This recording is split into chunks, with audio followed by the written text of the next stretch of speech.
Un jeune milliardaire trouve des jumelles en pleurs, seuls avec leurs valises sur une place. Quand il découvre la raison, il se met à pleurer. Ethan Rainer n'aurait jamais imaginé qu'une simple promenade changerait sa vie pour toujours. La journée avait été brutale. Des réunions interminables, des contrats qui n'avançaient pas, et cette sensation familière de tourner en rond. À 32 ans, il avait bâti un empire dans les affaires, mais à 18 heures ce mardi-là, tout ce qu'il voulait, était de l'air frais. Le square du Vert-Galant se trouvait à seulement 2 rues de son bureau dans le centre de Paris. C'était son refuge secret lorsque le monde de l'entreprise pesait trop lourd sur ses épaules. Les arbres montraient déjà les premiers signes de l'automne et le soleil commençait à se coucher, peignant le ciel de teintes orangées. Ethan desserra sa cravate et respira profondément. Quelques personnes passaient à la hâte rentrant du travail. Un couple de personnes âgées nourrissait les pigeons près de la fontaine Wallace. Des enfants jouaient dans l'aire de jeu pendant que leurs mères discutaient sur les bancs voisins. Tout était normal, tout était prévisible, jusqu'à ce qu'ils voient quelque chose qui n'aurait pas dû être là. Sur le banc le plus éloigné, presque caché derrière un grand marronnier, 2 petites filles étaient assises seules. Elles avaient les cheveux châtain clair et semblaient avoir le même âge, peut-être 5 ans. 2 petites valises roses étaient posées à côté d'elles, comme si elles attendaient un bus qui n'arriverait jamais. Ethan s'arrêta de marcher. Quelque chose n'allait pas dans cette scène. Les vêtements des filles étaient sales, froissés. Elles ne jouaient pas, ne parlaient pas. Elles regardaient simplement devant elles avec une tristesse que des enfants de cet âge ne devraient pas connaître. Un instant, il hésita. Ce haine n'était pas ses affaires. Leurs parents étaient probablement dans les parages. Mais alors, l'une des filles se tourna dans sa direction et leurs regards se croisèrent.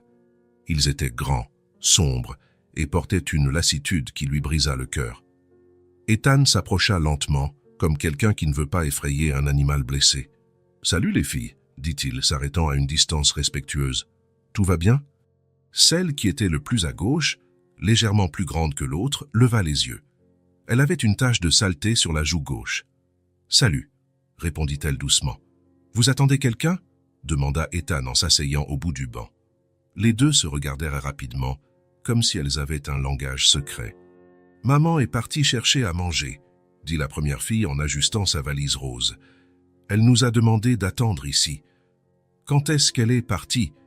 Ethan essaya de garder une voix décontractée, mais une inquiétude croissante commençait à se former dans sa poitrine.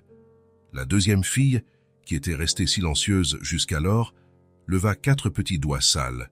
« Ah, ça fait 4 jours », murmura-t-elle. Le monde sembla s'arrêter autour d'Ethan. Un instant, il crut avoir mal compris. « 4 jours ?» répéta-t-il, sa voix sortant plus faible qu'il ne l'aurait voulu. « Oui », confirma la première fille avec une naturalité dévastatrice. « Lundi qu'elle est partie tôt le matin. Elle a dit qu'elle allait trouver du travail et à manger pour nous. Elle nous a demandé d'attendre juste ici. Et vous êtes restés, ici, seuls, tout ce temps ?»« On se relaie », expliqua-t-elle, comme si était la chose la plus naturelle du monde. L'une dort, l'autre monte la garde. Maman a toujours dit de ne jamais laisser les valises seules, parce qu'il y a toutes nos affaires dedans. Ethan sentit quelque chose se briser dans sa poitrine. Sa gorge se serra, ses yeux commencèrent à piquer. « Et où est-ce que vous avez dormi? Comment ?» Là, derrière l'arbre, il y a un petit coin. La deuxième fille montra timidement. « Jean ramasse des feuilles pour que ce soit plus moelleux. Et quand il pleut, on se cache sous le banc. » Une larme coula sur le visage d'Ethan avant qu'il ne puisse l'en empêcher. Puis une autre, et encore une autre. 2 enfants de 5 ans, 4 jours, dormant à la belle étoile, seuls, attendant une mère qui ne revenait pas. Et elle le faisait avec une obéissance et une confiance qui briseraient le cœur de n'importe quelle personne, un minimum humaine. « Tu pleures », observa la première fille en penchant la tête. Ethan passa la main sur son visage, mais ne parvint pas à arrêter les larmes. « Excusez-moi », réussit-il à dire. « C'est juste que vous êtes trop petite pour vivre ça. » Sa maman pleurait parfois aussi, dit la deuxième fille doucement. Elle essayait de le cacher, mais on l'entendait. Cela ne fit qu'accentuer les pleurs d'Ethan. Il imagina une mère désespérée, essayant d'être forte devant ses filles, pleurant seule pour ne pas les effrayer. « Comment vous vous appelez » demanda-t-il en s'essuyant le visage avec la manche de sa chemise. « Je m'appelle Mia, dit la plus grande. Et elle, c'est Léa. Nous sommes jumelles.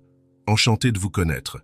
Je suis Ethan. » Il tendit la main et Mia la serra avec de petits doigts froids. « Vous avez faim ?»« Toujours, » répondit Léa avec une honnêteté brutale. « C'était quand la dernière fois que vous avez mangé ?» Les filles se regardèrent. « Hier, une dame nous a apporté un sandwich, » dit Mia. « Mais il n'y en avait qu'un. On a partagé. »« Et avant ça ?»« Je ne me souviens pas bien, » murmura Léa.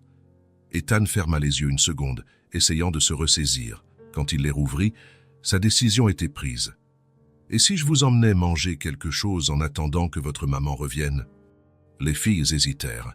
« Maman a dit de ne pas bouger d'ici, » dit Mia, incertaine. « Je comprends, mais je vais laisser un mot juste ici sur le banc en disant où nous sommes. Si elle revient, elle saura où vous trouver. Qu'en pensez-vous » Ethan sortit une carte de visite de sa poche et écrivit au dos « Mia et Léa sont avec moi, Ethan Rainer. Nous sommes allés manger chez Bouillon Chartier. Nous revenons dans 1 heure. Téléphone 06 55 50 147. » Il posa la carte bien au milieu du banc, la calant avec une petite pierre pour qu'elle ne s'envole pas. « Voilà. Maintenant, votre maman sait exactement où vous êtes. » Mia prit sa valise et aida Léa avec la sienne. Elles étaient trop petites pour les porter correctement, alors Ethan en prit une dans chaque main. « Vous connaissez Bouillon Chartier? C'est juste au coin de la rue. »« On l'a vu, » dit Mia. « Ça sent bon. »« Et il y a des lumières colorées à la fenêtre, » ajouta Léa. Le restaurant était presque vide à cette heure-là. Ethan choisit une table près de la fenêtre, d'où il pouvait voir parfaitement la place. Les filles s'assirent côte à côte, leurs jambes se balançant dans le vide, se tenant toujours la main. « Qu'est-ce que vous aimeriez manger ?» Léa chuchota quelque chose à l'oreille de Mia. « Elle veut savoir combien ça coûte, » traduisit Mia, gênée. « Aujourd'hui, c'est moi qui invite, » dit Ethan gentiment. « Vous pouvez commander ce que vous voulez, n'importe quoi. »« Vraiment n'importe quoi ?» demanda Mia, les yeux brillants pour la première fois. « N'importe quoi. » Quand la serveuse s'approcha, les filles commandèrent des crêpes aux fraises et du chocolat chaud. Ethan ne commanda qu'un café, réalisant que son appétit avait complètement disparu. « Vous pouvez en commander plus si vous voulez, » dit-il quand la nourriture arriva. Mais elle mangeait lentement, savourant chaque bouchée comme si c'était le dernier repas depuis longtemps. Mia coupait automatiquement les fraises de Léa en plus petits morceaux. Léa offrait la moitié de sa crêpe à sa sœur sans que personne ne le lui demande. « Vous prenez bien soin l'une de l'autre, » commenta Ethan. « C'est maman qui nous a appris, » dit Mia en essuyant le chocolat sur le menton de Léa avec une serviette. « Elle a dit que les sœurs doivent toujours se protéger. Elle a l'air d'être une bonne mère. C'est la meilleure du monde entier, » dit Léa avec conviction. « Elle fait des voix amusantes quand elle nous lit des histoires, et elle chante quand on n'arrive pas à dormir, » ajouta Mia. « Et quand on est malade, elle reste éveillée toute la nuit pour s'occuper de nous. Et elle fait les meilleurs câlins, » continua Léa. « Bien serrés et bien chauds. » Ethan sentit les larmes revenir. Une mère qui aimait autant ses filles ne les abandonnerait pas sur une place. Quelque chose avait dû se passer. « Elle doit être en train de chercher du travail, » dit Mia, comme si elle essayait de se convaincre elle-même. « Parfois, ça prend du temps. »« Elle va revenir, » dit Léa doucement. « Elle l'a promis. » Quand elles eurent fini de manger, Ethan demanda à emporter plus de nourriture. Des sandwichs, des fruits, des biscuits. Au cas où la mère tarderait à revenir. Ils retournèrent sur la place, alors qu'il y avait encore un peu de lumière du jour. Les filles coururent en avant, anxieuses, mais s'arrêtèrent brusquement quand elles virent que le banc était exactement comme elles l'avaient laissé. Le mot était toujours là, intact. Aucun signe que quelqu'un était passé par là à la recherche de 2 petites filles. Mia prit le mot et l'examina, comme si quelque chose aurait pu changer. Léa regarda tout autour de la place, derrière chaque arbre, comme si sa mère pouvait se cacher. « Maman » appela-t-elle doucement. Seul le vent répondit. « Et maintenant » demanda Mia, et pour la première fois, sa voix trembla un peu. Ethan vérifia sa montre. Il était plus de 20 heures, la nuit tombait rapidement, et la température commençait à chuter. La réalité était claire. Isla Beneten n'était pas revenue. « Et si vous veniez chez moi ce soir, il y fait chaud, il y a de vrais lits, et demain matin, très tôt, nous reviendrons ici pour attendre votre maman, » Je ne sais pas. Mia hésita. Regardez. Ethan montra le ciel. Il commence à faire froid, et ces nuages ont l'air d'être de la pluie. Ici, sur la place, il n'y a pas vraiment d'endroit pour s'abriter. Chez moi, vous pourrez prendre un bain chaud, mettre des vêtements propres et dormir dans des lits douillets. Les filles se regardèrent une fois de plus, pesant les options. « On peut prendre nos valises ?» demanda Léa. « Bien sûr. Et demain matin, avant même le lever du soleil si vous le voulez, on revient ici. »« Promis ?»« Promis ?» L'appartement d'Ethan se trouvait dans un immeuble moderne, à 10 minutes de la place. Dans l'ascenseur, les filles furent impressionnées par les boutons qui brillaient et la musique douce qui jouait. « Tu habites dans le ciel ?» demanda Léa lorsque les portes s'ouvrirent au 20e étage. « Presque », sourit Ethan en ouvrant la porte de l'appartement. L'endroit était spacieux, minimaliste, avec de grandes fenêtres qui montraient à la ville en contrebas. Les filles entrèrent lentement, comme si elles marchaient sur un sol sacré. « C'est très grand », chuchota Mia. « Et très propre », ajouta Léa. « Et très silencieux », observa Mia. Ethan n'y avait jamais pensé avant, mais elle avait raison. L'appartement était trop silencieux. Il n'y avait pas de rire d'enfants, de voix qui conversaient, de vie qui se déroulait. C était juste un bel endroit vide, où il dormait entre une journée de travail et une autre. « Et si on prenait ce bain ?» suggéra-t-il. « J'ai du shampoing qui sent la fraise. » La salle de bain de la chambre d'amis avait une baignoire assez grande pour elles deux. Pendant que l'eau chauffait, Ethan chercha dans ses placards quelque chose qu'elle pourrait porter. Il trouva 2 vieux t-shirts de l'université qui feraient office de chemise de nuit. Ils étaient énormes pour elle, mais au moins ils étaient propres et sentaient bon. Il laissa les vêtements à la porte de la salle de bain et alla préparer quelque chose à manger pour elles, au cas où elles auraient faim plus tard. 40 minutes plus tard, 2 petites filles complètement transformées apparurent dans le salon. Leurs cheveux propres brillaient, et les t-shirts énormes les faisaient paraître encore plus petites et plus fragiles. « Comment vous vous sentez ?»« Comme des princesses, » dit Léa, en tournant sur elle-même pour montrer comment le t-shirt volait. « Comme si on était riche, » ajouta Mia en touchant le tissu doux. Ethan prépara le canapé du salon avec des oreillers moelleux et des couvertures chaudes. Quand elles semblèrent enfin prêtes à dormir, Mia s'assit sur le bord du canapé. « Ethan ?»« Oui ?» Le nom de maman est Isla Bennett. Elle a les cheveux bruns et les yeux tristes, mais elle est très belle quand elle sourit. Ethan prit un bloc-notes sur la table basse et nota soigneusement. « Est-ce qu'elle a autre chose qui la rend spéciale? Une marque? Une cicatrice ?»« Elle a une petite cicatrice sur le menton, » dit Léa. « De quand elle est tombée de vélo quand elle était petite comme nous. Et elle porte une bague en argent avec une pierre bleue, » ajouta Mia. Elle a dit que C était ta mamie qui est déjà morte. Ethan nota tout. Quand il eut terminé, il regarda les 2 filles qui semblèrent maintenant plus détendues. « Je vais retrouver votre maman, » dit-il doucement. « Je ne sais pas comment, ni quand, mais je la retrouverai. »« Vraiment promis ?» demanda Mia. « Promis. » Léa S. était déjà endormie, respirant doucement. Mia luttait contre le sommeil, comme si elle avait peur que, si elle fermait les yeux, tout se transformerait en un mauvais rêve. « Tu peux dormir ?» chuchota Ethan. « Je reste ici. » Et il resta. Il s'assit dans le fauteuil près du canapé et regarda les 2 petites filles à dormir. Tandis que la ville s'endormait dehors, il prit son téléphone et envoya un message à son assistante personnelle. « Sarah, j'ai besoin que vous engagiez le meilleur détective privé de Paris. Demain matin, 1e heure. C'est urgent. » Puis, il ouvrit son ordinateur portable et commença à chercher. Isla Bennett. Jeune femme, cheveux bruns, cicatrice au menton, bague en argent avec une pierre bleue, 2 filles jumelles de 5 ans. Quelque chose lui était arrivé. Les femmes n'abandonnent pas des filles qu'elles aiment tant. « Je vais te trouver, Isla, » murmura-t-il pour lui-même. Elles y croient encore. Et maintenant, moi aussi. Le lendemain matin, Ethan se réveilla déterminé. Il avait passé la nuit à réfléchir à la façon dont Isla avait disparu, et il en était arrivé à la conclusion qu'il devait refaire exactement ses pas. Quelqu'un devait avoir vu quelque chose.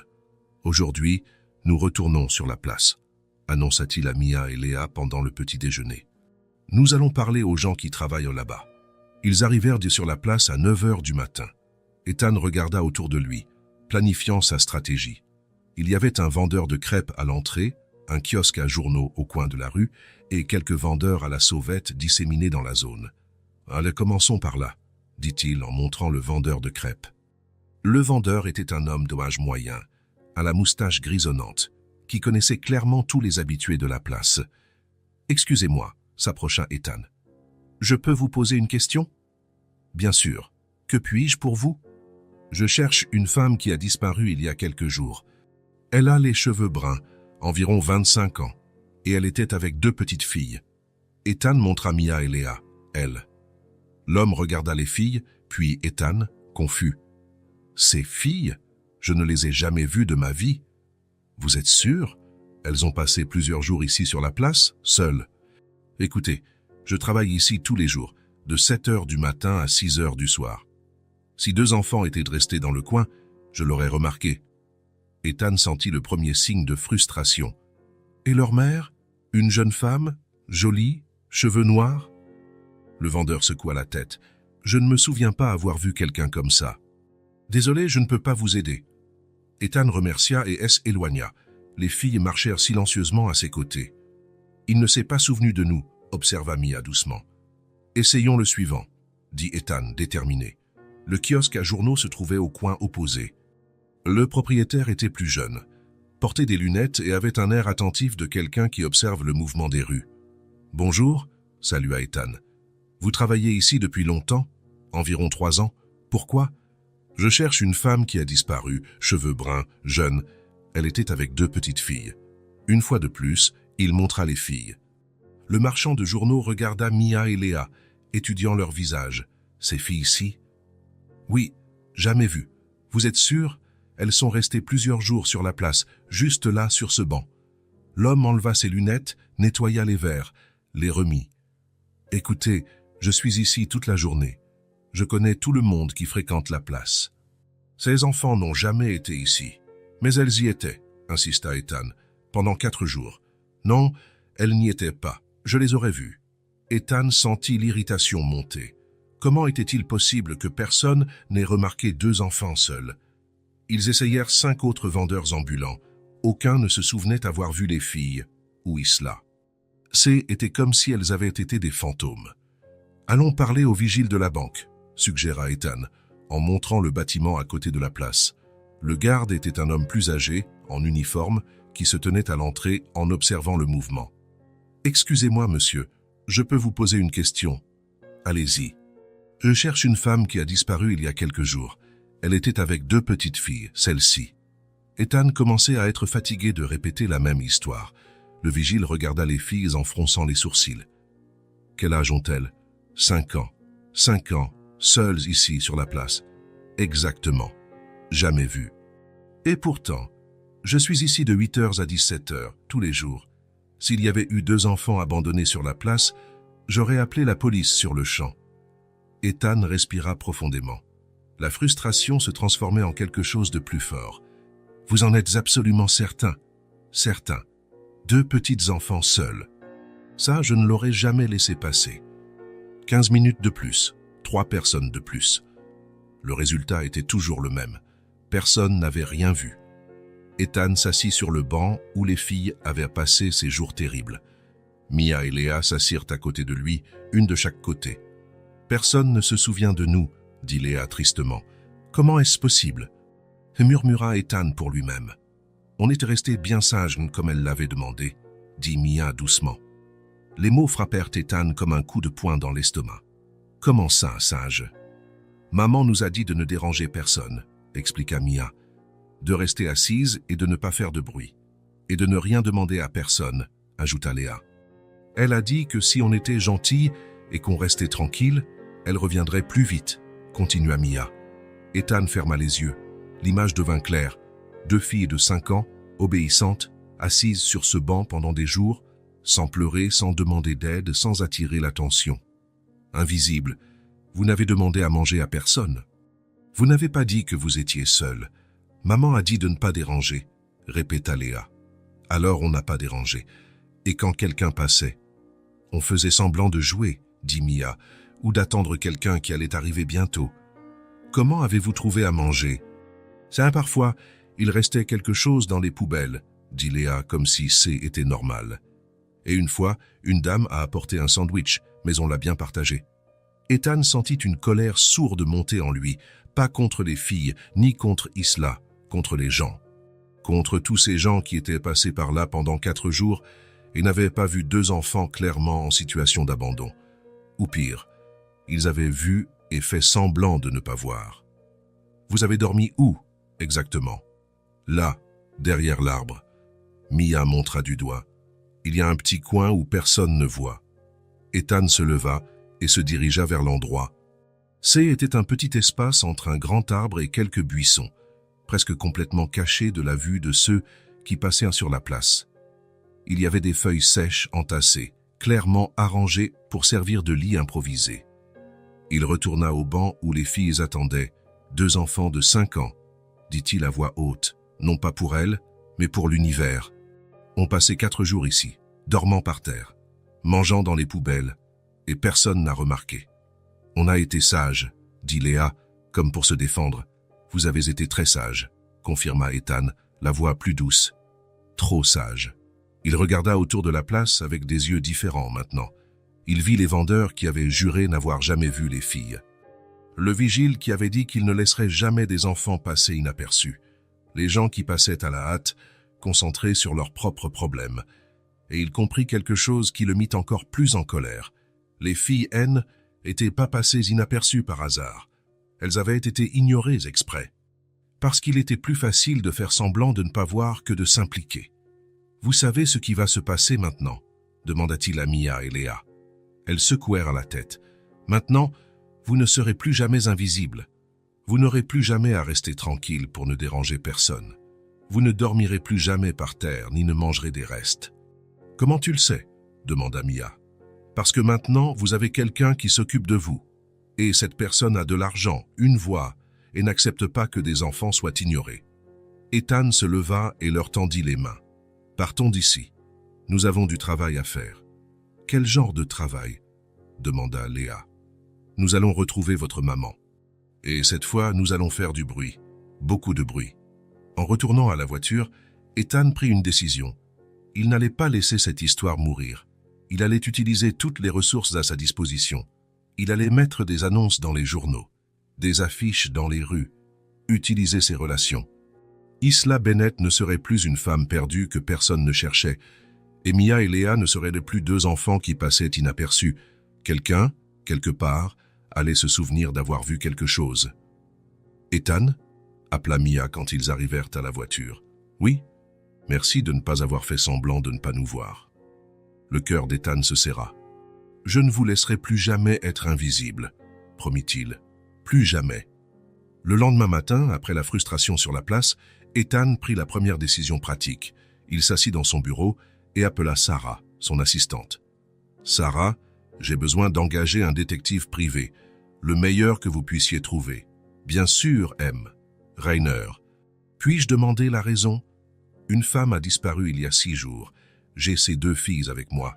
J'ai besoin de la retrouver. » Il y eut une pause de l'autre côté de la ligne. « Compris, je m'en occupe immédiatement. Voulez-vous que je recherche les meilleurs de la ville? Je veux le plus compétent, peu importe le prix. » Très bien. Je vous rappelle dans quelques heures. Ethan raccrocha et retourna dans le salon où Mia et Léa regardèrent des dessins animés.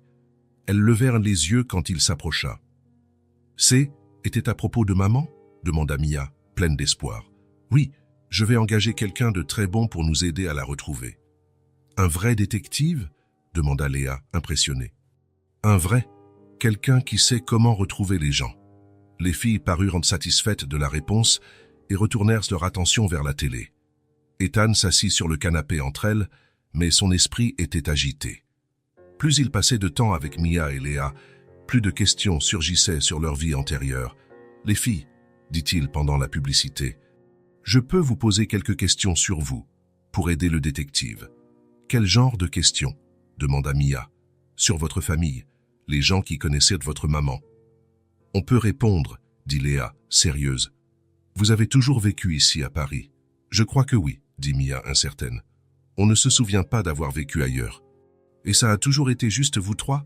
Votre maman, toi et Léa ?»« Toujours, » confirma Léa. « Maman disait qu'on était les 3 mousquetaires. Ethan sourit à l'expression, mais continua son enquête. Elle avait des amis, d'autres mères, des voisines. Les filles réfléchirent un moment. La dame de la boulangerie était gentille, dit Mia. Parfois, elle nous donnait du pain de la veille. Et il y avait une dame dans l'immeuble qui demandait toujours si on allait bien, se souvint Léa. Mais maman ne parlait pas beaucoup aux autres, ajouta Mia. Elle était un peu timide. Ethan nota mentalement. Isla semblait être une personne réservée, probablement par nécessité. Quand on se bat pour survivre, il ne reste pas de temps pour une vie sociale.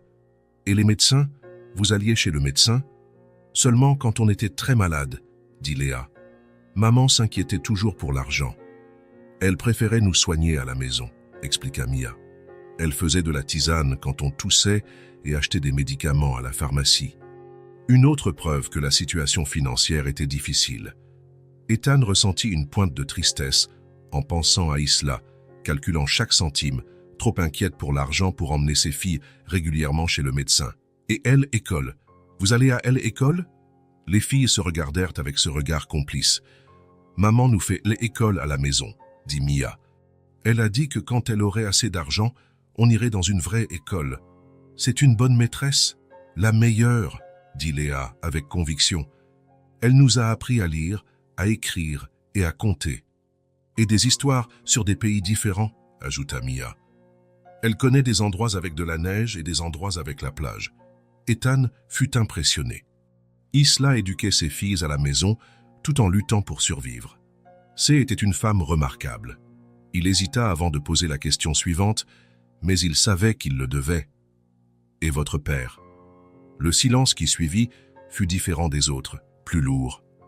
Les filles se regardèrent, mais cette fois, ce « N » n'était pas un regard complice. Ça était un regard de celles qui partagent un triste secret. Léa baissa les yeux et parla si bas qu'Ethan dut se pencher pour l'entendre. « On ne l'a jamais connu. »« Jamais ?» demanda Ethan gentiment. « Jamais », confirma Mia. « Maman ne parlait jamais de lui. Ça a toujours été juste nous 3. Vous ne connaissez pas son nom. À quoi il ressemble ?» Ah, les filles secouèrent la tête à l'unisson. Une fois, j'ai demandé pourquoi on n'avait pas de papa, dit Léa timidement. Maman est devenue triste et a dit que certaines familles sont différentes. Et que nous étions une famille parfaite comme nous sommes, ajouta Mia, les 3 mousquetaires. Ça vous a manqué d'avoir un père? Parfois, admit Mia. Quand je voyais d'autres enfants avec leur papa au parc. Mais maman disait toujours qu'elle nous aimait pour 2, dit Léa. Qu'elle avait l'amour d'une mère et d'un père en même temps. Ethan sentit quelque chose se briser dans sa poitrine. L'image qui se formait était dévastatrice. Une jeune femme élevant 2 filles complètement seule. Sans aide financière, sans soutien émotionnel, sans personne pour partager les responsabilités. Elle travaillait beaucoup? Demanda-t-il. Beaucoup, confirma Mia. Parfois, elle partait tôt le matin et ne rentrait que le soir. Et elle nous laissait avec la dame de l'étage du dessous, dit Léa. Mais maman revenait toujours avec quelque chose de bon. Une friandise ou un petit jouet. Même quand elle était fatiguée. Toujours, dit Mia avec fierté. Maman ne nous oubliait jamais. Ethan ferma les yeux un instant. Isla travaillait toute la journée, probablement dans des emplois pénibles et mal payés, et rentrait quand même à la maison avec de petits cadeaux pour ses filles. L'amour dans sa forme la plus pure. « Vous savez ce que je pense ?» dit-il en regardant les 2 filles. « Je pense que vous avez la mère la plus courageuse du monde. »« Pourquoi ?» demanda Léa. « Parce qu'elle s'est occupée de vous toute seule. Ce n'est pas facile. Il faut beaucoup d'amour et beaucoup de force. »« Maman est forte, c'est vrai, » acquiesça Mia. Elle nous portait dans ses bras en même temps quand on était petite. Et elle ne pleurait jamais devant nous, ajouta Léa, même quand elle était triste. Le téléphone sonna, interrompant la conversation. C était Sarah. M. Rainer. J'ai réussi à contacter James Morrison. Il est considéré comme le meilleur détective de la ville. Il peut vous recevoir cet après-midi à 14 heures. Parfait. Quand il raccrocha, il vit que les filles l'observaient avec attente. Le détective vient ici aujourd'hui, annonça-t-il. Il va trouver maman? Demanda Mia. Nous ferons tout ce qui est en notre pouvoir, promit Ethan. Mais en regardant ces 2 petites filles qui avaient tant affronté dans leur courte vie, qui avaient une mère qui les aimait plus que tout au monde, mais qui avait disparu depuis 6 jours, Ethan sentit le poids réel de la responsabilité qu'il avait assumée. Elles n'étaient pas seulement 2 enfants perdus qui l'aidaient temporairement. Elles étaient Mia et Léa Bennett, filles d'Isla Bennett, qui avaient une histoire de lutte et d'amour. Et maintenant, pour une raison qu'il ne comprenait pas encore complètement, elles étaient sa responsabilité. « Les filles, dit-il, sa voix plus sérieuse que d'habitude. Elles se tournèrent vers lui, attentives. « Pendant que nous cherchons votre maman, je veux que vous sachiez quelque chose d'important. »« Quoi ?» demanda Léa. « Maintenant, vous m'avez moi aussi, pour aussi longtemps que vous en aurez besoin. » Mia pencha la tête, comme si elle traitait le sens des mots. « Comme un papa de près ?» demanda-t-elle. Ethan sentit sa gorge se serrer.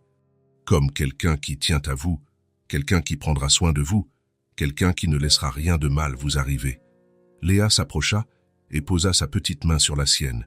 « Merci, Ethan. Merci de ne pas nous avoir laissés seuls, » ajouta Mia. À ce moment, en regardant ces 2 courageuses petites filles qui avaient survécu à des choses qu'aucun enfant ne devrait affronter, Ethan comprit que sa vie avait changé pour toujours. Peu importait ce que le détective découvrirait, peu importait le temps que cela prendrait pour retrouver Isla. Mia et Léa Bennett faisaient désormais partie de son histoire, et il ferait n'importe quoi pour les protéger. Ethan se réveilla au son d'un bruit qui n'aurait pas dû exister à cette heure de la nuit. 3h15 du matin, selon l'horloge numérique qui brillait dans le noir. Des sanglots, discrets mais sans équivoque. Il s'était de nouveau endormi dans le fauteuil, après être resté éveillé tard pour organiser les informations pour le détective qui viendrait le lendemain matin. Son cou lui faisait mal à cause de la mauvaise position, mais cela n'avait pas d'importance maintenant. Les filles étaient réveillées. Ethan se leva lentement, essayant de ne pas faire de bruit, et s'approcha du canapé.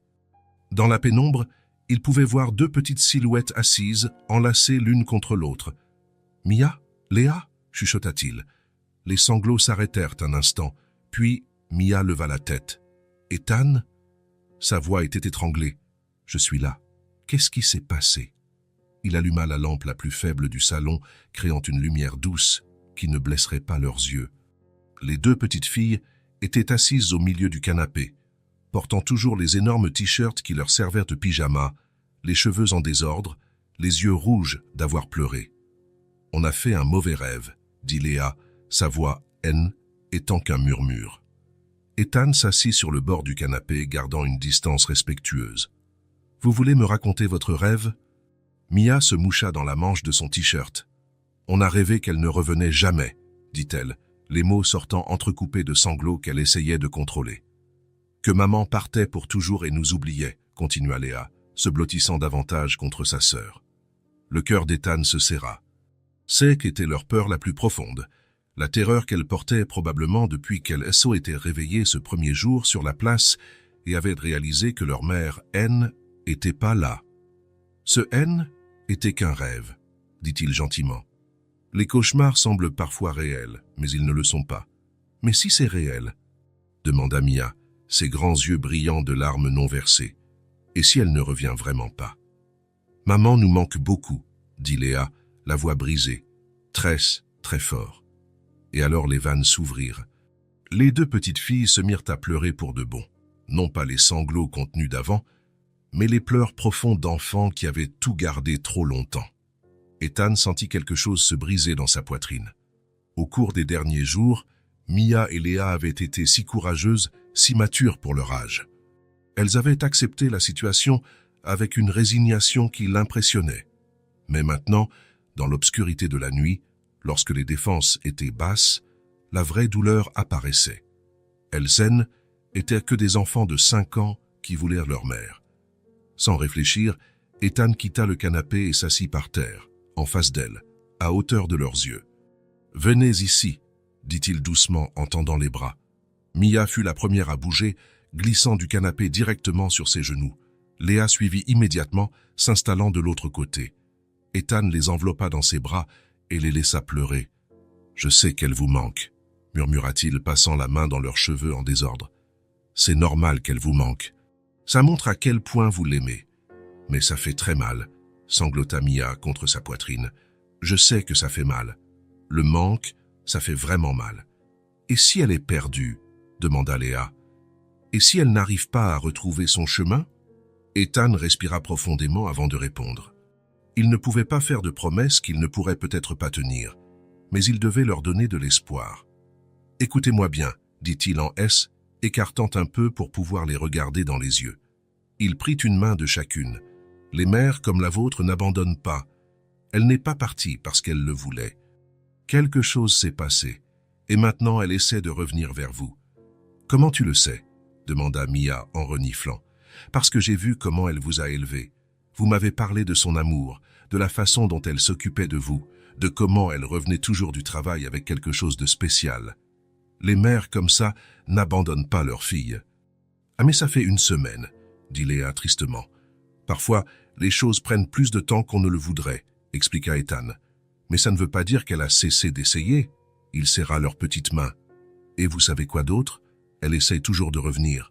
En attendant, je reste avec vous. »« Tu promets que tu ne partiras pas aussi ?» demanda Mia, les yeux encore pleins de larmes. « Promis, je ne vous laisserai pas seule. Même si elle met beaucoup de temps à revenir, » insista Léa. « Même si elle met beaucoup de temps. » Les filles se regardèrent, cette communication silencieuse que seules les jumelles ont, et quelque chose sembla s'apaiser en elles. « Tu es très gentil, » dit Mia doucement. « Maman t'aurait bien aimé, » ajouta Léa. « J'aurais aimé la connaître aussi. » Ils restèrent ainsi un moment assis par terre dans le salon, Ethan tenant les deux petites filles pendant qu'elles se détendaient enfin. Leur respiration devint plus calme, plus régulière. « Vous avez sommeil ?» demanda-t-il après quelques minutes. « Un peu, » admit Mia. « Mais si le cauchemar revient ?» demanda Léa inquiète. « Alors vous m'appelez et j'arrive en courant. Vous pouvez m'appeler autant de fois que nécessaire. Même en pleine nuit, surtout en pleine nuit. » Ethan les aida à se réinstaller sur le canapé, arrangeant les couvertures autour d'elle. Mais au moment de se lever, Mia lui prit la main.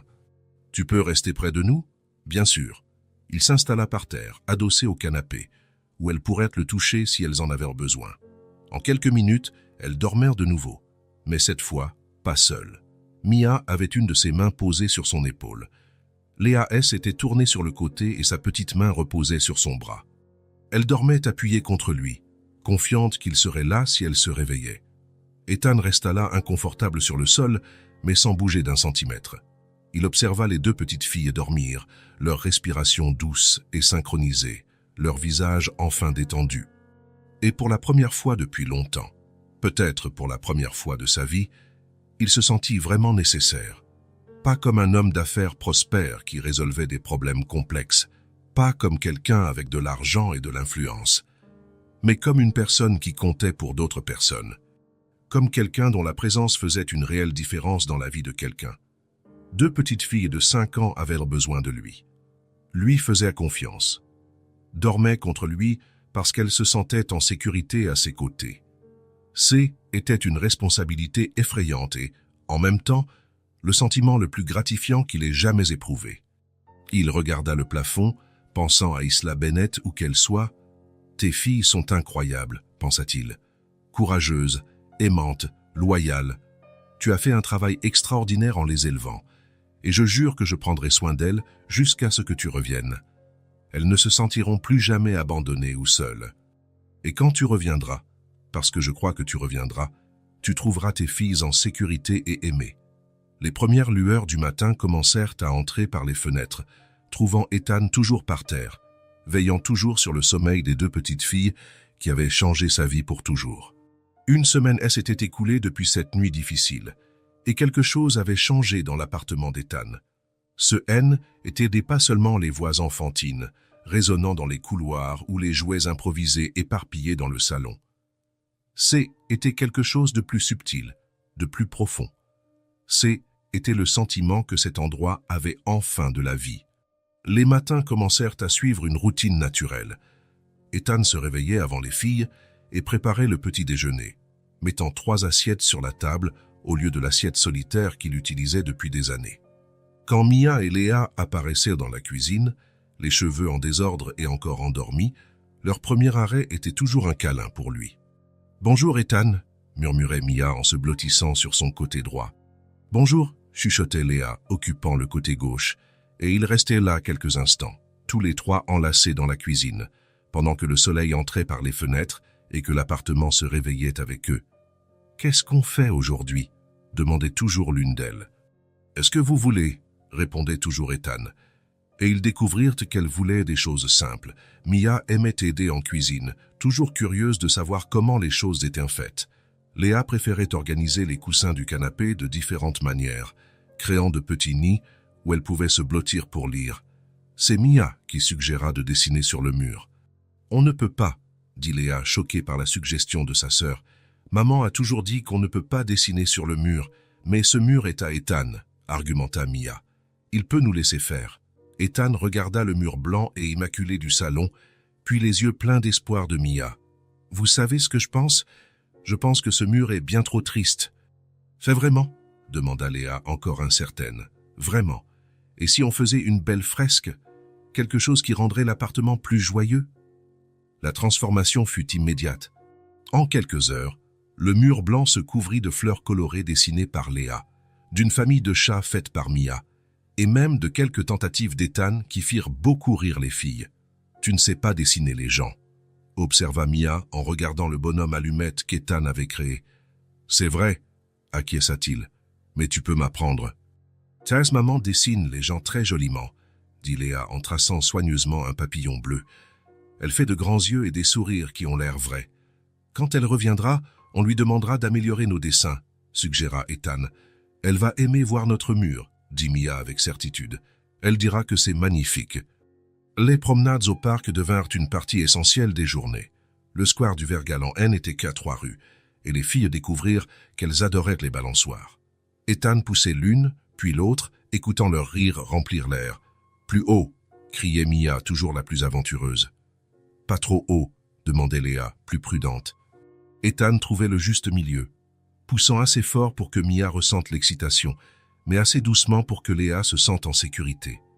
D'autres enfants jouaient dans le parc, accompagnés de pères et de mères. Ethan observait les familles et se surprenait à penser à quel point cela devait paraître étrange. Un homme seul avec 2 petites filles.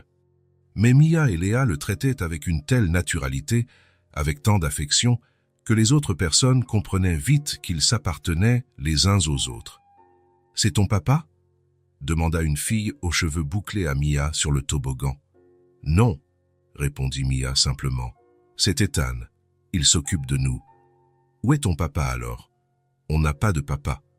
On a seulement maman et Ethan maintenant. » La simplicité avec laquelle elle expliquait la situation réchauffa le cœur d'Ethan. Pour elle, il faisait déjà partie de la famille, pas comme un substitut de qui que ce soit, mais comme un ajout naturel à leur vie. Les après-midi étaient consacrés à des activités plus calmes. Mia aimait aider Ethan dans son travail, s'asseyant à côté de lui au bureau avec du papier et un crayon, faisant semblant d'avoir aussi des réunions importantes. Léa préférait se blottir sur le canapé avec des livres, demandant à Ethan de lui lire des histoires. « Tu lis différemment de maman », observa Léa un jour, alors qu'il terminait un livre sur un gentil dragon. « Différemment comment ? Maman fait plus de voix. Toi, tu lis plus lentement. Vous préférez comment elle lit ? » Léa réfléchit un moment. « J'aime les 2 façons. Celle de maman est plus amusante. La tienne est plus calme. » C'est dans ces moments-là qu'Ethan réalisait à quel point sa vie avait complètement changé.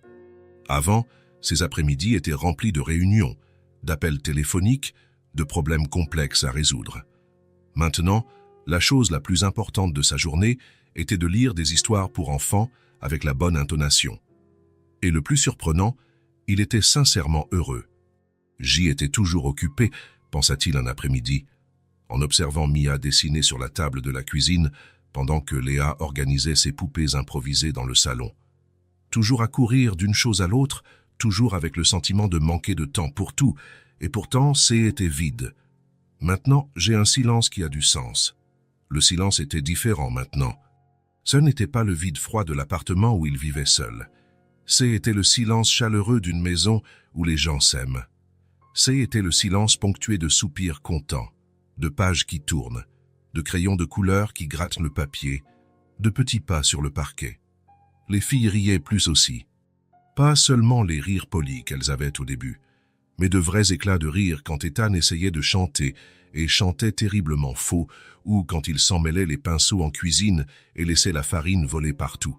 « Tu es drôle sans le vouloir », dit Mia après qu'il eut essayé de faire des crêpes, et finit avec la cuisine ressemblant à une zone de guerre. « C'est le meilleur genre de drôle », ajouta Léa en léchant de la pâte crue sur son doigt, et Ethan se surprenait à sourire. Pas le sourire forcé des réunions d'affaires ou le sourire poli des événements sociaux. C'était un vrai sourire, qui venait de l'intérieur, qui apparaissait sur son visage sans qu'il s'en rende compte. Un matin, en préparant le petit déjeuner, il se mit à fredonner une chanson qu'il ne savait même pas qu'il connaissait. Ce n'est que lorsque Mia fit la remarque qu'il s'arrêta de chanter. « Tu étais heureux là », observa-t-elle en remuant son lait chocolaté. « Comment tu le sais ? Les gens chantent quand ils sont heureux. » Maman fredonnait toujours quand elle faisait quelque chose qu'elle aimait. Ethan s'arrêta pour réfléchir. Il était heureux, sincèrement, complètement heureux. Quand cela était-il arrivé pour la dernière fois ? « Tu sais quoi d'autre ? Tu souris plus maintenant » ajouta Léa. « Au début, tu étais plus sérieux. »« Vraiment ? » ?»« Oui. Mais maintenant, tu souris même quand tu ne t'en rends pas compte. » La deuxième semaine, Léa commença à tousser. Ça commença doucement, quelques raclements de gorge au petit déjeuner, une toux sèche occasionnelle en jouant. Mais dans l'après-midi, elle était clairement enrhumée. « Je ne suis pas malade », insista-t-elle quand Ethan suggéra qu'elle se repose un peu. « Bien sûr que non », m'acquiesça-t-il. « Tu es juste un peu fatiguée. » Mais le soir venu, Léa avait une légère fièvre et une toux persistante. Ethan paniqua un instant. Il ne savait pas comment s'occuper d'un enfant malade, mais il se souvint alors des histoires qu'elle racontait sur Isla. Tisane, couverture et tendresse. Il prépara une tisane à la camomille avec du miel, installa Léa sur le canapé avec des couvertures supplémentaires et s'assit à côté d'elle.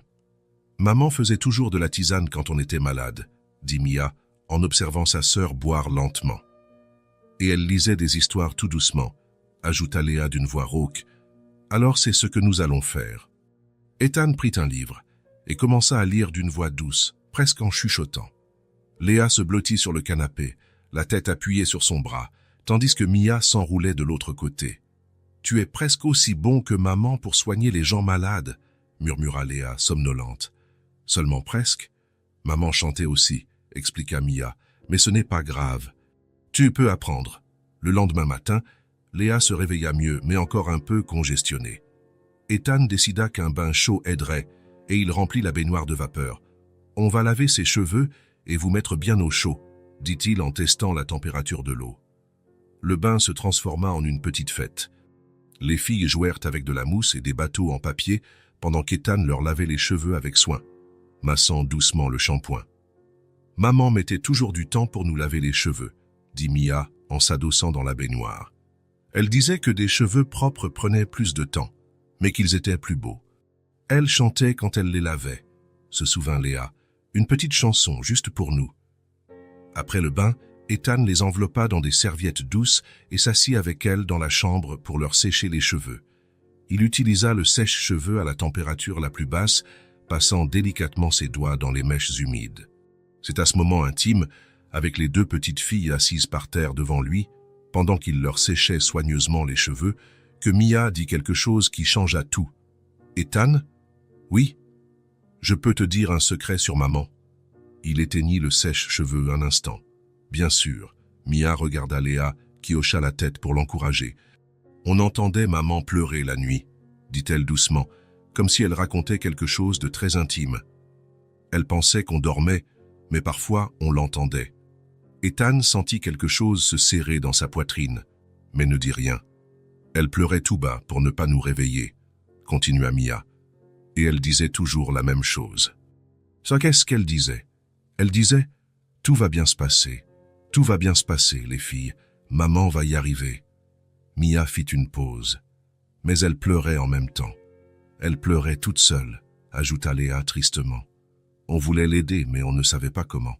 Ethan ferma les yeux. Il pouvait voir la scène parfaitement. Isla Bennett, seule dans le noir, essayant d'être courageuse pour ses filles pendant la journée, mais se permettant de craquer seulement quand elle pensait que personne ne la voyait. Une jeune mère, sans soutien, sans assez d'argent, se répétant que tout irait bien tandis que les larmes coulaient silencieusement. Il comprit. Pas avec des mots, avec son cœur. Il comprit le courage qu'il lui avait fallu pour sortir ce matin-là, cherchant du travail ou essayant de résoudre un problème urgent. Il comprit le désespoir de n'avoir nulle part où se tourner, d'être la seule personne responsable de 2 petites vies précieuses. Il comprit qu'Isla Bennett n'avait pas disparu par choix. « Elle essayait d'être forte pour vous », dit-il finalement, la voix plus douce qu'il ne l'aurait voulu. « On le savait », dit Mia. « C'est pour ça qu'on n'a jamais dit qu'on l'entendait. »« On faisait semblant de dormir », ajouta Léa. Pour qu'elle n'ait pas honte de pleurer, Ethan ouvrit les yeux et regarda les 2 petites filles. 5 ans, et elle comprenait déjà ce que c'était que de protéger les sentiments de quelqu'un qu'on aime. Elle connaissait déjà le sacrifice silencieux et l'amour inconditionnel. Isla Bennett avait élevé 2 personnes extraordinaires. « Vous êtes très spéciale, » dit-il en rallumant le sèche-cheveux. « Votre maman a fait un travail incroyable en vous élevant. »« Tu penses qu'elle pleure maintenant ?» demanda Léa inquiète. « Toute seule en voulant revenir vers nous ?» Ethan finit de leur sécher les cheveux avant de répondre. « Je pense que, où qu'elle soit, elle pense à vous et fait tout pour revenir. Et je pense qu'elle ne pleure plus seule. Pourquoi pas? Parce que maintenant, elle sait que vous avez quelqu'un qui s'occupe de vous. Quelqu'un qui s'assurera que vous êtes en sécurité jusqu'à ce qu'elle puisse revenir. » Cette nuit-là, pendant que les filles dormaient, Ethan resta éveillé à penser à Isla Bennett, à ses pleurs solitaires, à son courage, à sa lutte quotidienne pour donner à ses filles une vie digne. Et il fit une promesse silencieuse. Quand il la trouverait, et il croyait qu'il la trouverait, il s'assurerait qu'elle ne pleurerait plus jamais seule. L'appel téléphonique arriva un mardi matin, alors qu'Ethan aidait Mia à dessiner des papillons sur le mur du salon. Léa était sur le canapé, feuilletant un livre d'histoire, quand le téléphone sonna. « Ethan Rainer, » répondit-il. « M. Rainer. Ici James Morrison, le détective privé. Il faut que vous veniez à l'hôpital de la Pitié-Salpêtrière immédiatement. » Ethan sentit son cœur s'accélérer. « Vous avez trouvé quelque chose ?»« Nous avons trouvé une femme, hospitalisée depuis des semaines après avoir été renversée, sans papier d'identité. Elle était dans le coma, mais la description physique correspond aux informations que vous m'avez données. Vous en êtes sûr? Cheveux bruns, environ 25 ans, petite cicatrice sur le menton, et M. Rainer. Elle porte une bague en argent avec une pierre bleue. » Ethan ferma les yeux. C était-elle. « J'arrive. » Il raccrocha et se tourna vers les filles, qui l'observaient avec curiosité. « C était à propos de maman ?» demanda Mia en lâchant son crayon de couleur. « Peut-être. Je dois aller vérifier quelque chose. Vous pouvez rester avec Sarah quelques heures? C'est elle, » insista Léa en se levant du canapé. « Je ne sais pas encore, mais je vais le découvrir. » 20 minutes plus tard, Ethan était à l'hôpital de la Pitié-Salpêtrière, suivant James Morrison dans les couloirs blancs qui sentèrent le désinfectant. « Elle est en soins intensifs », expliqua le détective en marchant. « Elle a été renversée il y a 3 semaines, un lundi matin. Le conducteur a pris la fuite. Elle était inconsciente quand l'ambulance est arrivée, sans sac, sans papier. 3 semaines, répéta Ethan. Exactement quand Isla a disparu. Exactement. C'est pourquoi nous pensons que c'est elle. » Ils s'arrêtèrent devant une porte vitrée. Morrison montra l'intérieur. « C'est elle ?» Ethan regarda à travers la vitre et sentit le monde s'arrêter. Elle était là. Maigre, pâle, connectée à des machines qui surveillaient ses signes vitaux. Mais c'était sans aucun doute la femme que Mia et Léa avaient décrite avec tant d'affection. Des cheveux bruns étalés sur l'oreiller. Le visage délicat dont les filles avaient hérité. Et oui, une petite cicatrice sur le menton. « C'est elle, » dit Ethan, la voix sortant plus faible qu'il ne l'aurait voulu. « C'est Isla Bennett. » Morrison prit quelques notes. « Je vais m'occuper de l'identification officielle. Voulez-vous entrer ?» Ethan hocha la tête, incapable de détacher ses yeux de la femme dans le lit. L'infirmière responsable des soins intensifs était une femme d'âge mûr, à l'air maternel. « C'est une parente à vous ?» demanda-t-elle quand Ethan s'identifia. « Non, mais je m'occupe de ses filles, 2 petites de 5 ans. » L'expression de l'infirmière s'adoucit. « Ses filles la cherchaient. Elles attendaient sur la place où elle les a laissées depuis 3 semaines. »« Mon Dieu, » murmura l'infirmière. « 3 semaines seule. Qu'elle venait peut-être à l'hôpital quand elle a été renversée. Nous ne savons pas. Elle traversait la rue dans le centre-ville quand elle a été heurtée. Le conducteur n'a pas porté secours. Ethan s'approcha du lit. Isla semblait encore plus jeune et fragile qu'il ne l'avait imaginé.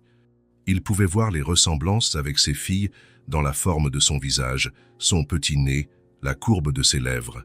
« Elle est ici depuis le jour où elle a disparu », dit l'infirmière doucement. « Personne n'est venu pour elle. Nous n'avions aucun moyen de l'identifier. Quel est son état ? Stable, mais toujours inconsciente. Elle a eu un traumatisme crânien, quelques fractures, mais rien dont elle ne puisse se remettre avec le temps. » Ethan tira une chaise et s'assit à côté du lit. Morrison était parti s'occuper des formalités, le laissant seul avec Isla. C'était étrange de la voir enfin après toutes les histoires que les filles avaient racontées. Il pouvait imaginer cette femme chantant doucement en cuisinant, lavant les cheveux de ses filles avec tendresse, essayant d'être courageuse pendant la journée et pleurant seule la nuit. « Isla, » dit-il doucement, testant le son du nom. « Tes filles vont bien. Elles sont en sécurité avec moi. Aucune réaction. » Ethan sortit de sa poche un petit bracelet rose que Léa avait fait avec des perles la semaine précédente. Elle lui avait demandé de le garder pour le donner à maman quand elle reviendra. Avec précaution, il passa le bracelet au poignet d'Isla. Il était trop petit pour un adulte, mais il réussit à le fermer au dernier trou. « Elles t'ont attendu, » dit-il à voix basse, tenant sa main froide. « Pendant des jours, assises sur ce banc parce qu'elles avaient confiance que tu reviendrais.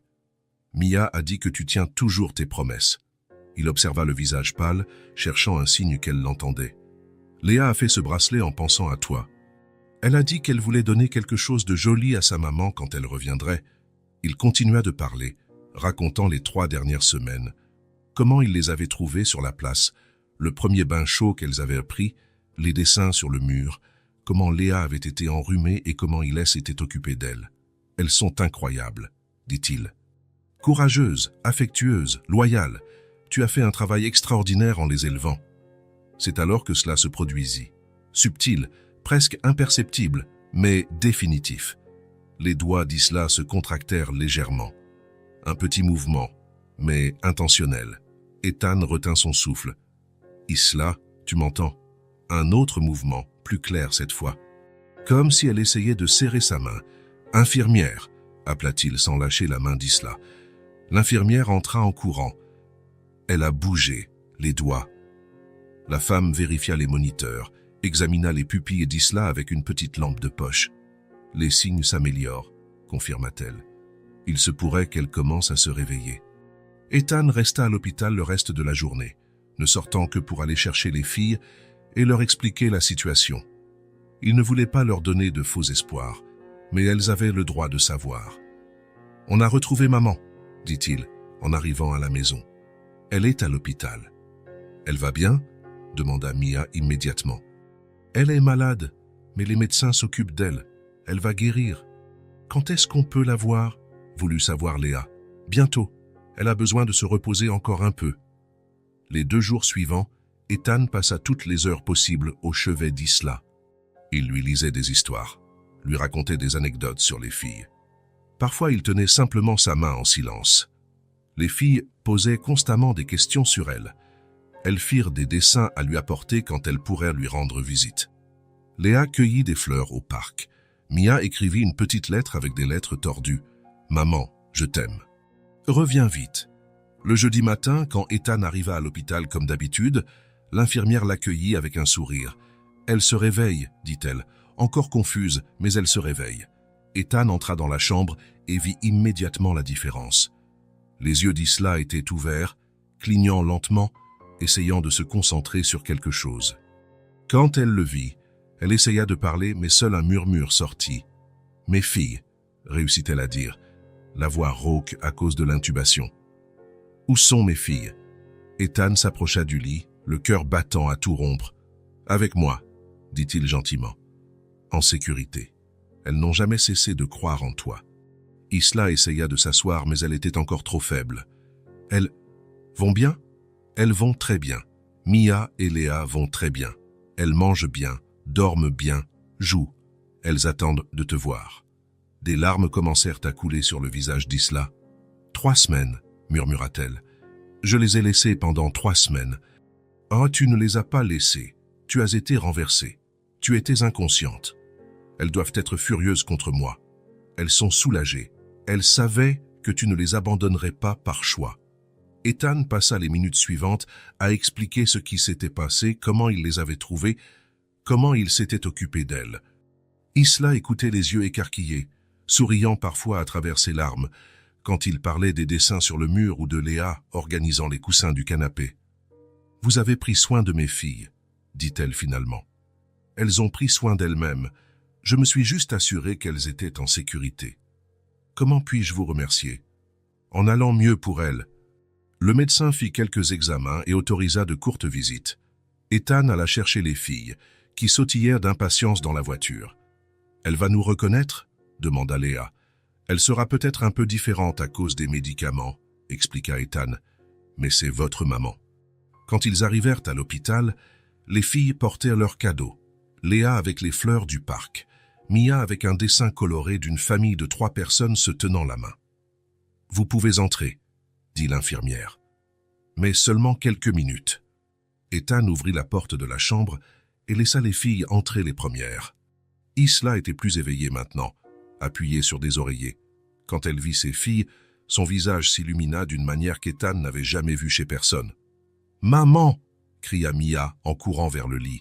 « Tu es revenue !»« Ethan s'est occupé de nous tous les jours, » dit Léa, plus prudente, mais les yeux brillants de bonheur. Isla tendit les bras, et les 2 petites filles se blottirent contre elle avec précaution, évitant les fils et les appareils. Le câlin qui suivit fut le plus beau qu'Ethan ait jamais vu. Isla embrassait le sommet de la tête de ses filles, murmurant des mots d'amour et d'excuses. Les filles s'accrochaient à elle comme si elle n'allait plus jamais la lâcher.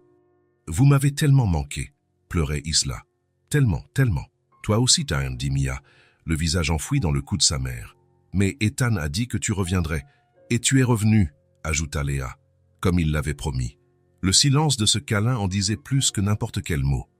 C'est était le son d'une famille qui se retrouvait, d'un amour qui avait résisté à la séparation, de promesses tenues et d'espoirs réalisés.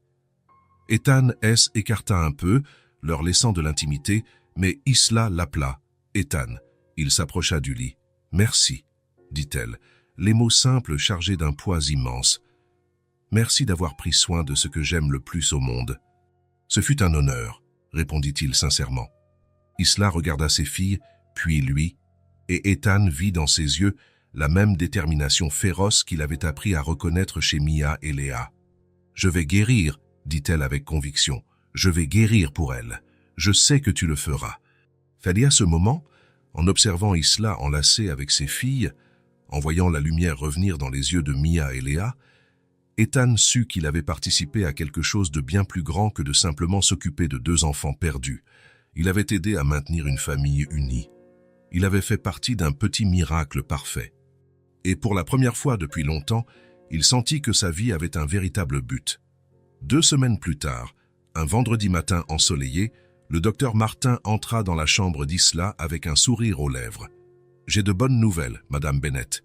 Vous pouvez sortir. » Isla était assise sur le bord du lit, observant Mia et Léa colorier un livre d'activités qu'Ethan avait apporté.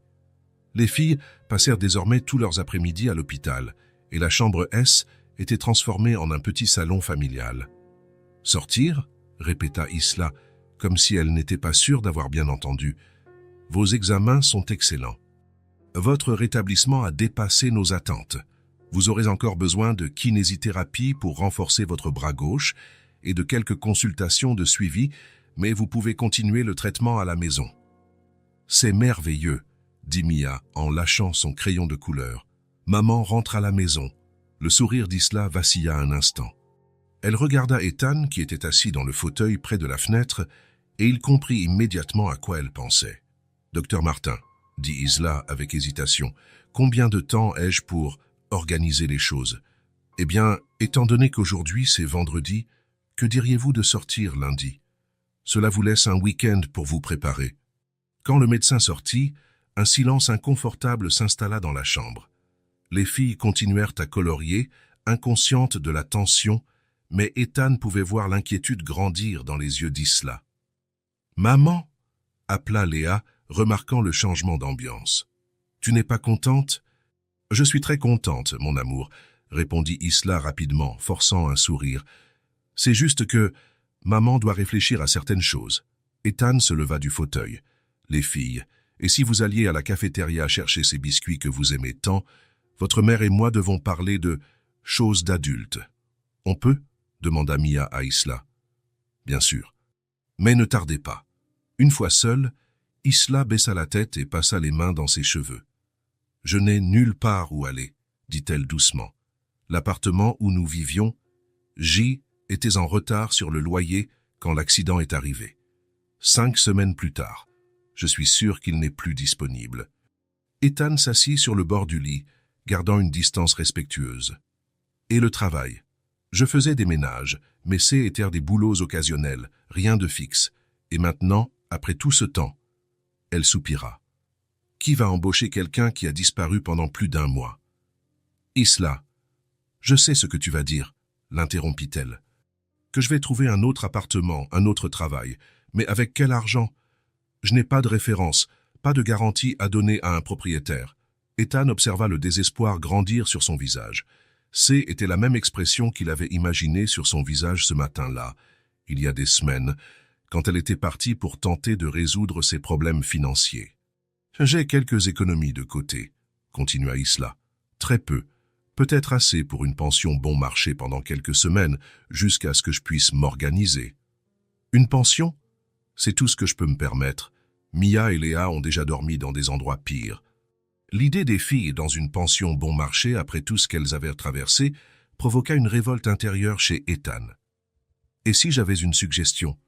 Isla leva les yeux. « Quel genre de suggestion ?»« Rester dans mon appartement. Temporairement. »« Ethan, je ne peux pas. » »« Pourquoi pas ? » ?»« Parce que tu en as déjà trop fait. Tu t'es occupé de mes filles pendant des semaines.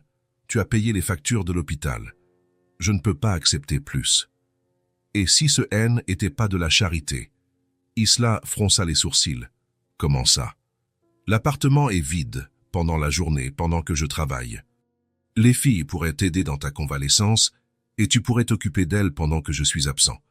C'est un arrangement qui profite à tout le monde. »« Ethan, écoute, » dit-il en se penchant légèrement en avant. Mia et Léa se sont habituées à cet appartement. Elles ont leurs dessins sur le mur, leurs petits coins spéciaux, leur routine. Les faire déménager maintenant serait un autre traumatisme. Isla considéra ses paroles. Mais je n'ai pas les moyens de payer. Je ne demande pas de paiement. Je vous offre un espace pour vous rétablir, vous toutes. Pourquoi? Demanda Isla, sincèrement confuse. Pourquoi ferais-tu ça pour des gens que tu connais à peine? Ethan réfléchit à la réponse. Comment expliquer que ces gens qu'il connaissait à peine avaient complètement changé sa vie? Comment dire que l'appartement silencieux et vide semblait maintenant être un foyer quand elles étaient là? Parce que vous trois m'avez appris ce qu'est une famille, dit-il simplement. Isla sentit ses yeux se remplir de larmes. Je ne sais pas comment accepter autant d'aide. Commence par accepter un jour à la fois.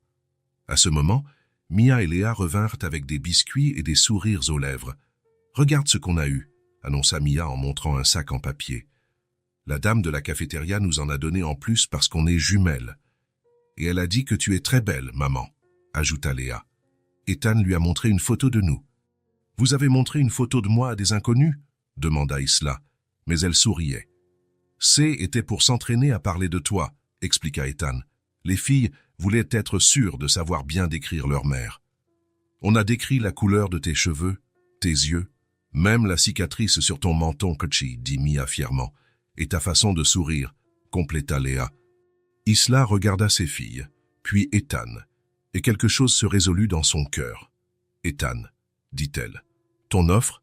Oui, restez ici, jusqu'à ce que vous vous rétablissiez, tranquillement, vous avez cet espace.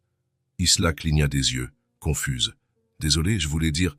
Ethan rougit légèrement. Restez là-bas, dans mon appartement, jusqu'à ce que vous vous rétablissiez, tranquillement. Vous avez cet espace.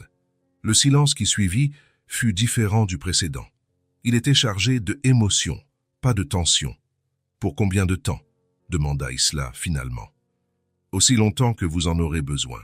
Et si c'est très long, alors ce sera très long. Isla regarda ses filles, qui suivaient la conversation avec intérêt. Elle vit Mia tenir la main de Léa, les deux attendant clairement qu'elle dise oui.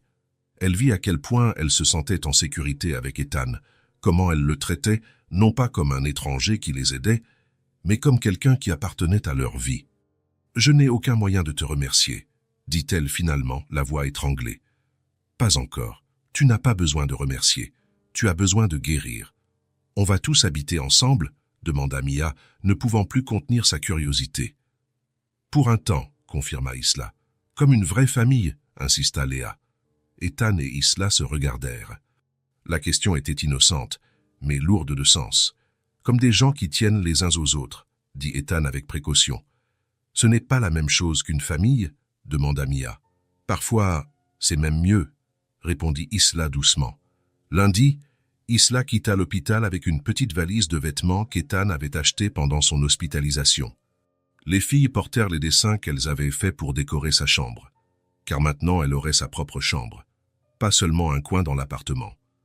Dans la voiture, en route vers l'appartement, Léa fit une observation qui résumait parfaitement la situation. « Maintenant, on est 4, dit-elle en comptant sur ses doigts, maman, moi, Mia et Ethan. T'as 4 personnes qui vont apprendre à vivre ensemble, acquiesça Isla. 4 personnes qui vont prendre soin les unes des autres, ajouta Ethan. Comme une famille, conclut Mia avec satisfaction. Quand ils arrivèrent à l'appartement, Ethan porta la valise d'Isla tandis que les filles courèrent devant, impatientes de montrer à leur mère tous les petits coins spéciaux qu'elles avaient découverts pendant leur séjour. « Regarde, maman, notre mur de dessin !» cria Mia depuis le salon. « Et c'est ici qu'on regarde les films !» appela Léa depuis le canapé. Isla s'arrêta à l'entrée du salon et observa les murs décorés d'art enfantin, les livres éparpillés sur la table basse, les coussins organisés confortablement sur le canapé. C était clairement un espace qui avait été transformé par la présence d'enfants. Elles ont transformé cet endroit en un foyer, commenta Ethan en s'approchant. Non, corrigea Isla en le regardant. C'est vous 3 qui avez fait ça ensemble. Et C était vrai. Maintenant, il y avait 4 personnes dans l'appartement. 4 personnes avec des histoires différentes, des bagages différents, des peurs différentes. 4 personnes essayant de découvrir comment construire quelque chose de nouveau ensemble. 4 personnes essayant d'apprendre ce que signifie recommencer. Isla regarda autour d'elle une fois de plus, ses filles qui étaient enfin en sécurité et heureuses, l'homme qui avait sauvé sa famille quand elle n'avait pas pu le faire, l'appartement qui serait maintenant leur foyer temporaire. Et pour la première fois depuis longtemps, elle sentit que peut-être, juste peut-être, tout allait vraiment bien se passer. 2 semaines plus tard, un vendredi matin ensoleillé, le docteur Martin entra dans la chambre d'Isla avec un sourire aux lèvres. « J'ai de bonnes nouvelles, Madame Bennett. Vous pouvez sortir. » Isla était assise sur le bord du lit, observant Mia et Léa colorier un livre d'activités qu'Ethan avait apporté. Les filles passèrent désormais tous leurs après-midi à l'hôpital, et la chambre S était transformée en un petit salon familial. « Sortir ?» répéta Isla, comme si elle n'était pas sûre d'avoir bien entendu. « Vos examens sont excellents. Votre rétablissement a dépassé nos attentes. Vous aurez encore besoin de kinésithérapie pour renforcer votre bras gauche et de quelques consultations de suivi, mais vous pouvez continuer le traitement à la maison. »« C'est merveilleux !» dit Mia en lâchant son crayon de couleur. Maman rentre à la maison. Le sourire d'Isla vacilla un instant. Elle regarda Ethan qui était assis dans le fauteuil près de la fenêtre et il comprit immédiatement à quoi elle pensait. « Docteur Martin, » dit Isla avec hésitation, « combien de temps ai-je pour organiser les choses ? Eh bien, étant donné qu'aujourd'hui c'est vendredi, que diriez-vous de sortir lundi ? Cela vous laisse un week-end pour vous préparer. » Quand le médecin sortit, un silence inconfortable s'installa dans la chambre. Les filles continuèrent à colorier, inconscientes de la tension, mais Ethan pouvait voir l'inquiétude grandir dans les yeux d'Isla. « Maman !» appela Léa, remarquant le changement d'ambiance. « Tu n'es pas contente ?»« Je suis très contente, mon amour, » répondit Isla rapidement, forçant un sourire. « C'est juste que maman doit réfléchir à certaines choses. » Ethan se leva du fauteuil. « Les filles, et si vous alliez à la cafétéria chercher ces biscuits que vous aimez tant, votre mère et moi devons parler de choses d'adultes. »« On peut ?» demanda Mia à Isla. « bien sûr. Mais ne tardez pas. Une fois seule, Isla baissa la tête et passa les mains dans ses cheveux. « Je n'ai nulle part où aller, dit-elle doucement. L'appartement où nous vivions, J était en retard sur le loyer quand l'accident est arrivé. 5 semaines plus tard, je suis sûr qu'il n'est plus disponible. » Ethan s'assit sur le bord du lit, gardant une distance respectueuse. « Et le travail. Je faisais des ménages, mais c'étaient des boulots occasionnels, rien de fixe. Et maintenant, après tout ce temps, elle soupira. Qui va embaucher quelqu'un qui a disparu pendant plus d'1 mois? Isla, je sais ce que tu vas dire, l'interrompit-elle. Que je vais trouver un autre appartement, un autre travail. Mais avec quel argent? Je n'ai pas de référence, pas de garantie à donner à un propriétaire. Ethan observa le désespoir grandir sur son visage. Était la même expression qu'il avait imaginée sur son visage ce matin-là, il y a des semaines, quand elle était partie pour tenter de résoudre ses problèmes financiers. « J'ai quelques économies de côté, » continua Isla. « Très peu, peut-être assez pour une pension bon marché pendant quelques semaines, jusqu'à ce que je puisse m'organiser. » Une pension? C'est tout ce que je peux me permettre. Mia et Léa ont déjà dormi dans des endroits pires.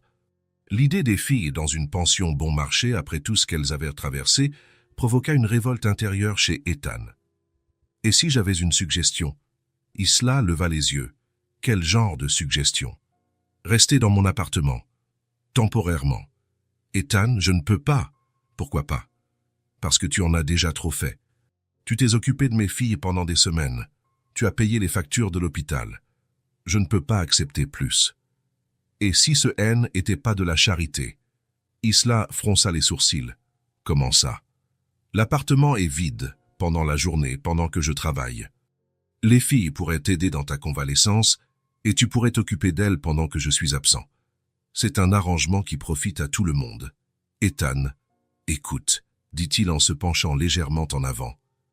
Mia et Léa se sont habituées à cet appartement. Elles ont leurs dessins sur le mur, leurs petits coins spéciaux, leur routine. Les faire déménager maintenant serait un autre traumatisme. Isla considéra ses paroles. Mais je n'ai pas les moyens de payer. Je ne demande pas de paiement. Je vous offre un espace pour vous rétablir, vous toutes. Pourquoi? Demanda Isla, sincèrement confuse. Pourquoi ferais-tu ça pour des gens que tu connais à peine? Ethan réfléchit à la réponse. Comment expliquer que ces gens qu'il connaissait à peine avaient complètement changé sa vie? Comment dire que l'appartement silencieux et vide semblait maintenant être un foyer quand elles étaient là? Parce que vous trois m'avez appris ce qu'est une famille, dit-il simplement. Isla sentit ses yeux se remplir de larmes. Je ne sais pas comment accepter autant d'aide. Commence par accepter un jour à la fois. À ce moment, Mia et Léa revinrent avec des biscuits et des sourires aux lèvres. Regarde ce qu'on a eu, annonça Mia en montrant un sac en papier. La dame de la cafétéria nous en a donné en plus parce qu'on est jumelles. Et elle a dit que tu es très belle, maman, ajouta Léa. Ethan lui a montré une photo de nous. Vous avez montré une photo de moi à des inconnus? Demanda Isla, mais elle souriait. Était pour s'entraîner à parler de toi, expliqua Ethan. Les filles voulaient être sûres de savoir bien décrire leur mère. On a décrit la couleur de tes cheveux, tes yeux, même la cicatrice sur ton menton, Kochi, dit Mia fièrement, et ta façon de sourire, compléta Léa. Isla regarda ses filles, puis Ethan, et quelque chose se résolut dans son cœur. Ethan, dit-elle, ton offre? Oui? Restez ici, jusqu'à ce que vous vous rétablissiez, tranquillement, vous avez cet espace. Isla cligna des yeux, confuse. Désolé, je voulais dire... Ethan rougit légèrement. Restez là-bas, dans mon appartement, jusqu'à ce que vous vous rétablissiez, tranquillement. Vous avez cet espace. Le silence qui suivit fut différent du précédent. Il était chargé de émotion, pas de tension. Pour combien de temps? Demanda Isla finalement. Aussi longtemps que vous en aurez besoin. Et si c'est très long, alors ce sera très long. Isla regarda ses filles, qui suivaient la conversation avec intérêt. Elle vit Mia tenir la main de Léa, les deux attendant clairement qu'elle dise oui.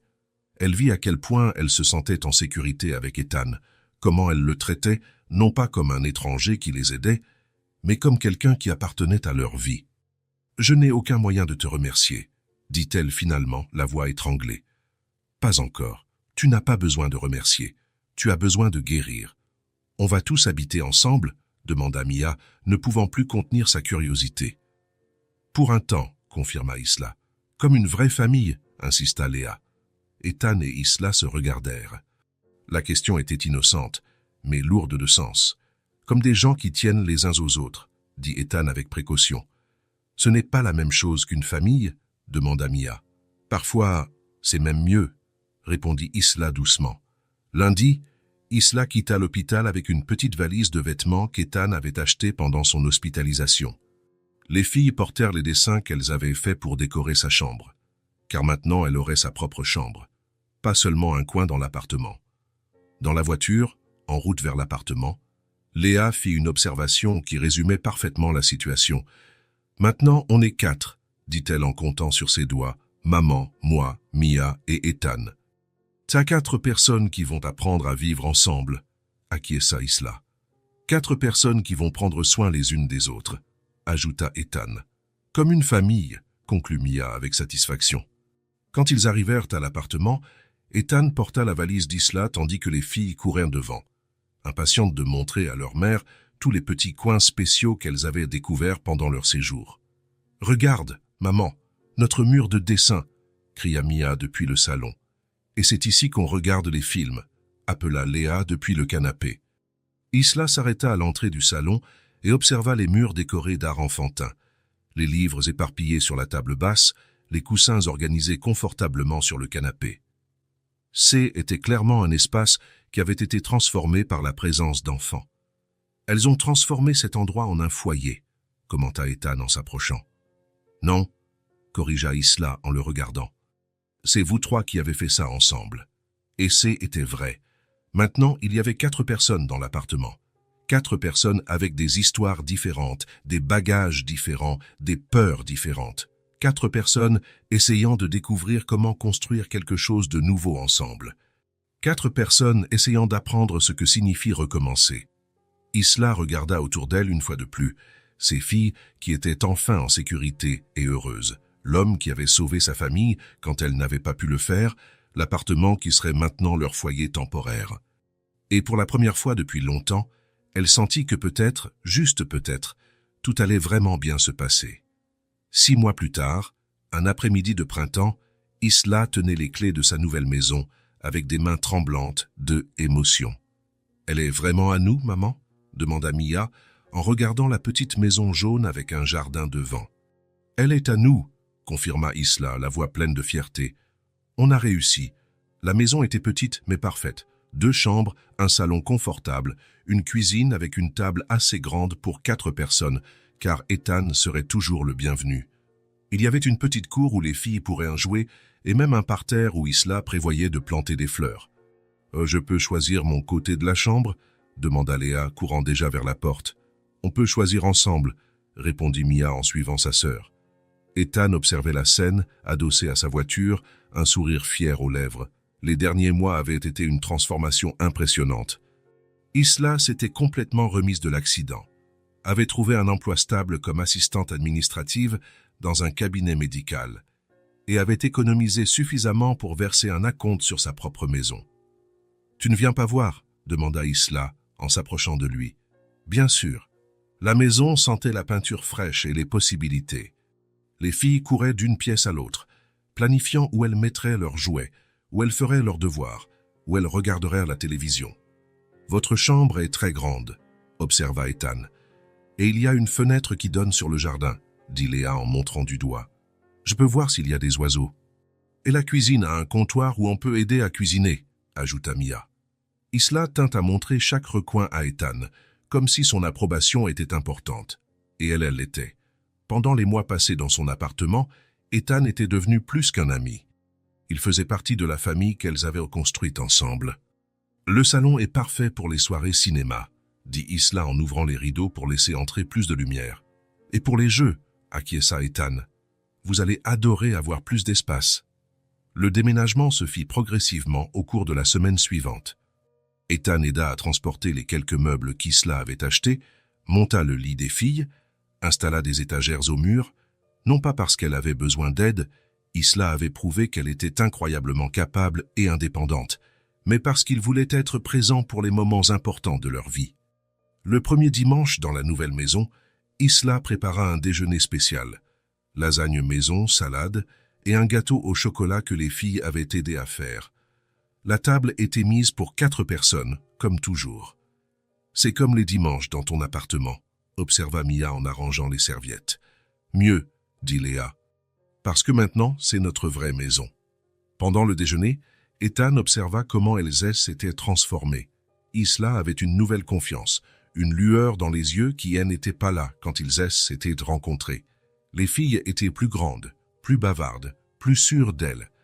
Elles faisaient des projets pour l'avenir, parlant de l'école, des nouveaux amis qu'elles s'étaient faits dans le quartier. Madame Dubois de la maison D à côté a dit que je pouvais l'aider dans son jardin, raconta Léa. Elle a de magnifiques roses rouges. Et le garçon de la maison bleue a 7 ans, et il aime aussi dessiner, dit Mia. Il m'a montré un dessin de dragon. Isla sourit en servant une autre part de lasagne à Ethan. Elles se sont adaptées rapidement. Les enfants ont cette facilité. Vous 3, vous l'avez, corrigea Ethan. Toi aussi, tu t'es adapté. Tu as trouvé un travail, une maison, tu as construit une nouvelle vie. Avec ton aide. L'aide n'a été que pour le début. Le reste, c'est ton mérite. Après le déjeuner, les filles sortirent explorer la cour, laissant Ethan et Isla ranger la vaisselle dans la cuisine.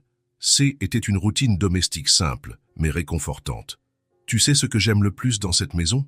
dit Isla en essuyant une assiette. « Quoi donc ? C'est que je l'ai obtenu par mon propre travail. Pour la première fois de ma vie, j'ai quelque chose qui est vraiment à moi. » Ethan arrêta de laver les verres. « Comment ça, la première fois ? J'ai toujours dépendu de quelqu'un. Mes parents quand j'y étais petite, puis, eh bien, le père des filles quand j'y étais enceinte.